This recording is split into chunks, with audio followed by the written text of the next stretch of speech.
Odamlar izohlarda ba'zi videolarimda kirib turib IELTS 8,5 nimaga bizga bir qiyinroq narsa o'rgatmaysiz, faqat so'zni o'rgata olasiz degan ma'noda jalba qilishyapti.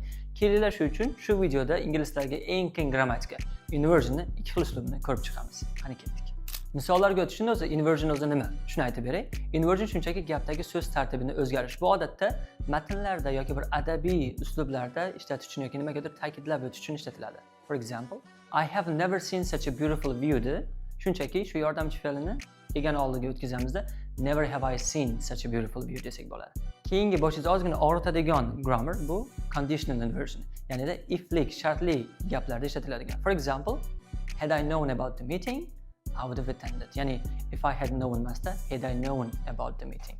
Shunga yana ham tushunarliroq example olmoqchi bo'lsangiz, misol uchun odatda agar ingliz tilini oldinroq boshlaganimda IELTS ushab bo'lgan bo'lardim demoqchi bo'lsangiz, odatda qanday boshlaysiz?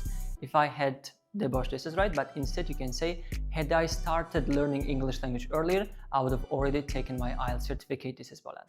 Xuddi shunga o'xshagan qiyinroq mavzular bo'ladigan bo'lsa, izohlarda qoldirib keting. Keyingi videolarda biz ularni yoritib berishga harakat qilamiz.